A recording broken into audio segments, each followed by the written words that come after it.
하나님 말씀은 열왕기상 1장 35절에서 38절에서 45절까지입니다.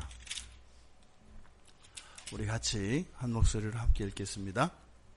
제사장 사독과 선지자 나단과 여호야다의 아들 브나야와 그렛 사람과 블렛 사람이 내려가서 솔로몬을 다윗 왕의 노새에 태우고 인도하여 기혼으로 가서 제사장 사독이 성막 가운데에서 기름 담은 뿔을 가져다가 솔로몬에게 기름을 부으니 이에 뿔나팔을 들고 모든 백성이 솔로몬 왕은 만세수를 하옵소서 하니라.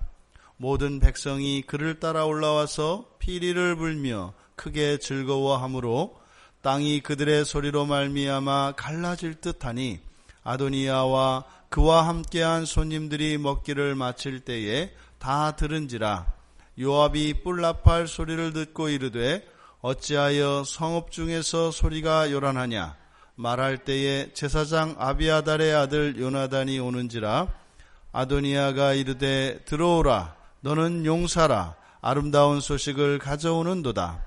요나단이 아도니야에게 대답하여 이르되 과연 우리 주 다윗 왕이 솔로몬을 왕으로 삼으셨나이다.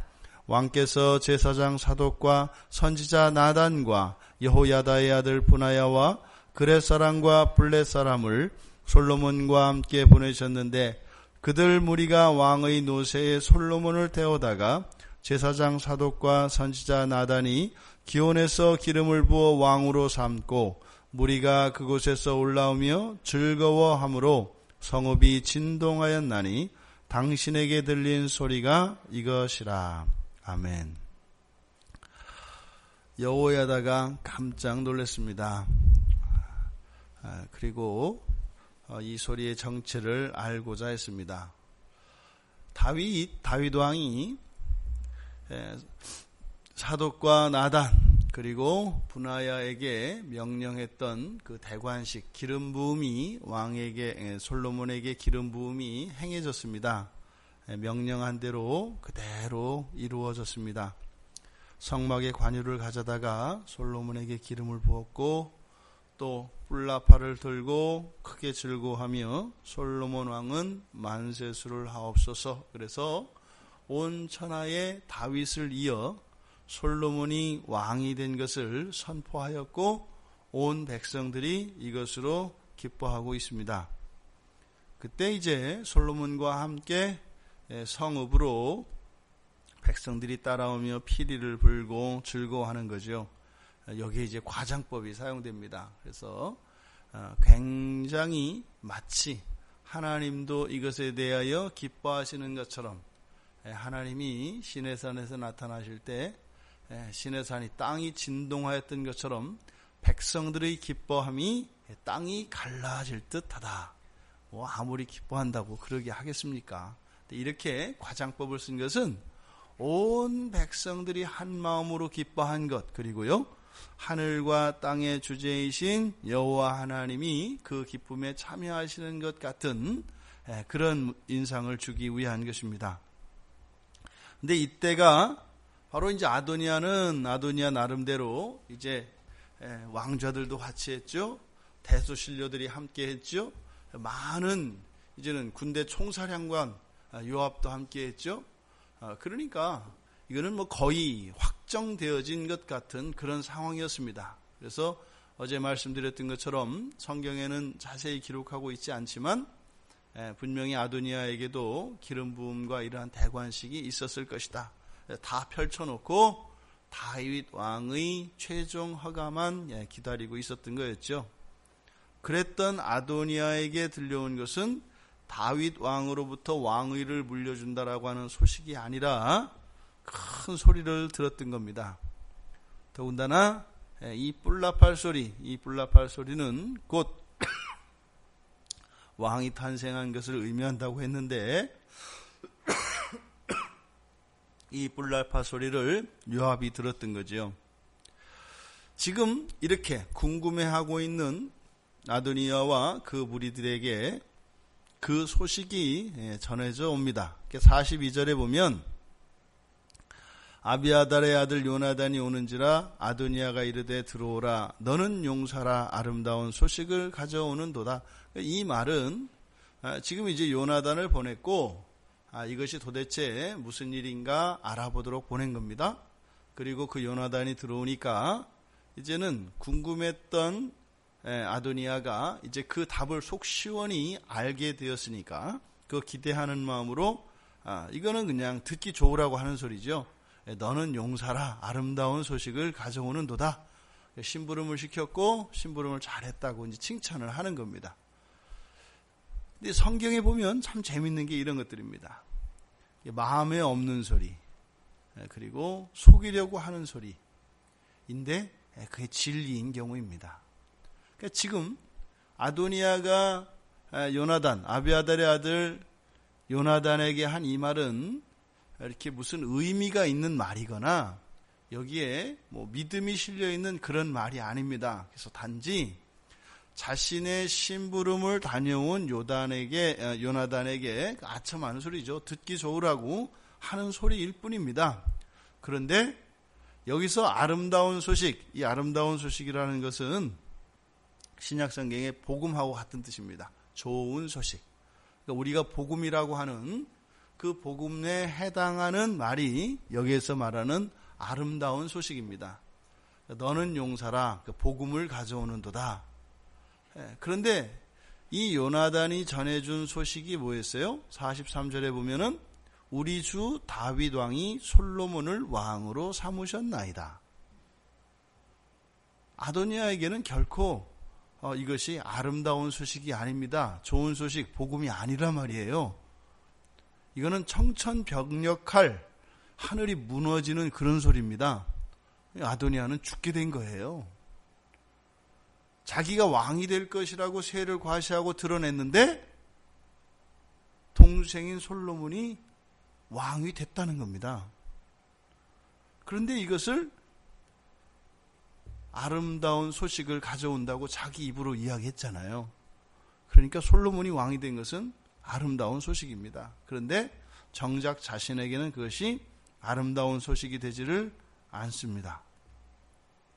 이 복음, 우리 주 다윗 왕이 솔로몬을 왕으로 삼으셨다. 그래서 지금 온 성읍이 이 복음, 이 아름다운 소식으로 인하여 온 성읍이 들끓고 온 백성들이 즐거워하고 있는 겁니다. 하지만 이 아도니아에게는 그것이 결코 즐거운 소리, 복음이 될 수 없다. 지금 솔로몬이 기름 부음을 받고 지금 예루살렘 성 안으로 들어오는 이 장면은 마치 신약성경에서 예수님께서 예루살렘 성에 들어올 때와 올 때의 장면을 연상시킵니다. 마태복음 21장에 보시면 예수님이 예루살렘 입성하실 때의 모습이 나오는데 21장 7절부터 11절까지 잠깐 같이 보겠습니다. 마태복음 21장 7절에서부터 나귀와 나귀 새끼를 끌고 와서 자기들의 겉옷을 그 위에 얹음에 제자들의 행동이죠. 예수께서 그 위에 타시니 무리의 대다수는 그들의 겉옷을 길에 펴고 다른 이들은 나뭇가지를 베어 길에 펴고 앞에서 가고 뒤에서 따르는 무리가 소리 높여 이르되 호산나 다윗의 자손이여 찬송하리로다. 주의 이름으로 오시는 이여 가장 높은 곳에 호산나 하더라. 예수께서 예루살렘에 들어가니 온 성이 소동하여 이르되 이는 누구냐 하거늘 무리가 이르되 갈릴리 나사렛에서 나온 선지자 예수라 하니라.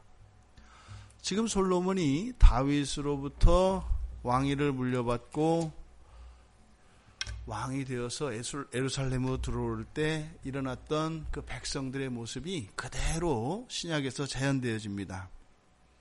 지금 물론 지금 여기서는 솔로몬은 다윗의 노새를 타고 옵니다. 근데 예수님은 나귀를 타고 옵니다. 이거를 보니까 이게 또 그때 이 노새와 나귀에 대해서 또 이런 또 변화가 있었겠구나 하는 걸 알 수 있는데요. 구약에서는 나귀가 안 나옵니다. 노새가 나오거든요. 근데 원래 노새는 말과 나귀 사이에서 혼잡시켜서 나오는 거잖아요. 근데 지금 요즘에 이렇게 보면 그 아라비아 근동 그쪽 고대에 보면은 이 노새가 없습니다. 나귀만 그쪽에 있고 주로 이 노새는 다른 지역에 있습니다. 그러니까 이 성경대로 보면 이 구약시대의 노새가, 그러니까 이때 당시에 이 노새는 그 말과 나귀 사이에서 나귀를 교배시켜서 태어나는 것이 이제 노새인데, 제가 이제 그 언어 연구를 쭉 찾아봤는데 당나귀를 노새라고 한 건 아닌가 이렇게 했는데 분명히 달라요. 어쨌든 이때 노새를 타고 온, 이때 주로 이동수단이, 운반수단과 이동수단이 이때는 노새였습니다. 그런데 예수님 당시에는 나귀를 사용합니다. 그래서 예수님은 나귀를 타고 들어오시고 솔로몬은 노새를 타고 들어옵니다. 그런데 동물은 달랐지만 그때 당시에 이동수단으로 쓰였던 것은 이동수단이었다라는 점에서는 같은 겁니다. 그리고 똑같이 바로 다윗의 자손으로 들어옵니다. 그러니까 지금 이 장면이, 솔로몬이 예루살렘에 입성하는 이 장면이 바로 예수 그리스도께서 왕으로 들어오시는 바로 그 장면과 그대로 오버랩되는 것을 보게 됩니다. 이때와 그때, 즉 솔로몬이 왕이 되어서 예루살렘에 들어올 때와 예수님이 인간의 모든 죄를 대속하기 위하여 이제는 속죄의 양으로서 죽으심으로 왕이 되기 위하여 들어오시는 이 장면, 여기에는 연속성과 불연속성이 계속 나타납니다. 왜요? 이 이후에 일어날 일들을 우리는 알지 않습니까? 솔로몬은 이 뒤로에 어떻게 해요? 왕으로서 모든 영화를 다 누립니다. 그리고 왕이 되어서 그것으로 결국 하나님께 불순종합니다. 그런데 예수 그리스도는요, 그렇게 왕으로 오셔서 죽으십니다. 그리고 죽기까지 철저히 순종하십니다. 솔로몬은 예수님의 예표로 쓰입니다만 이렇게 왕으로 입성하는 데까지입니다. 그리고 그 이후로는요, 철저하게 솔로몬은 인간으로 살고 예수 그리스도는 그때부터 철저히 하나님으로 사십니다. 그래서 인류의 죄를 대속하기 위하여, 창조 세계를 회복시키기 위하여 당신의 모든 것을 아낌없이 내어주시는 예수님, 그리고 죽기까지 순종하시며 자기를 낮추시는 예수님, 그것과 대비되어지는 이 솔로몬, 바로 이 두 가지의 정체성이 우리에게 그대로 투영돼서 나타납니다. 우리가 예수 그리스도를 믿는 순간 우리 안에 누가요? 예수 그리스도께서 성령으로 우리 안에 계십니다. 그런데요, 여전히 사단의 자식으로서 여전히 죄의 영향력을 받고 있는 우리는 왕이 된 이후에 솔로몬이 이 죄악을 행하게 되는, 불순종하게 되는 이 솔로몬과 예수의 모습이 우리 안에 다 있게 된다 이 말입니다. 우리가 구약에 기록되어진 이 솔로몬의 삶을 조차 살아간다면 우리를 구원하신 예수 그리스도를 배신하는 일이고 하나님 아버지의 마음을 아프게 하는 일입니다. 우리에게는 이 불순종의 삶과 순종의 삶이 선택적으로 주어져 있습니다. 순종의 삶으로 우리 자신을 죽이고 예수님 자신을 죽이시고 온 인류를 구하신 예수 그리스도의 길을 쫓아가는 일과, 불순종으로 자기의 영화와 자기의 쾌락을 위하여 살아가는 이러한 두 가지 삶이 항상 그리스도인에게는 놓여 있습니다. 그리고 정도의 차이가 다 다르고 또 그 길이의 차이가 다릅니다만 오늘 하루도 분명히 그러한 순종과 불순종의 삶이 우리에게 주어질 것입니다. 그런데 공통적인 것은 뭐예요? 이렇게 온 세상이 즐거워하는 겁니다. 온 세상이 기뻐하는 겁니다.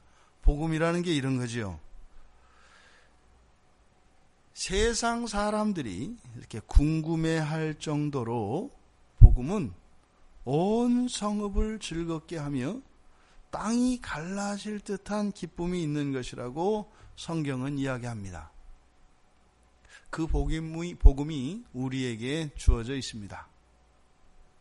그 복음을 받은 우리들과 지금 왕이 되어 예루살렘 성으로 입성하는 솔로몬을 맞이하며 기뻐하였던 이 이스라엘의 백성들, 또 정확한 사실을 알지도 못하고 예수 그리스도께서 예루살렘 성에 입성할 때 왕으로 오신 예수 그리스도로 알고 마치 이 솔로몬의 영광이 재현되어지는 것처럼 환호하던 그 백성들의 그 기쁨과 즐거움,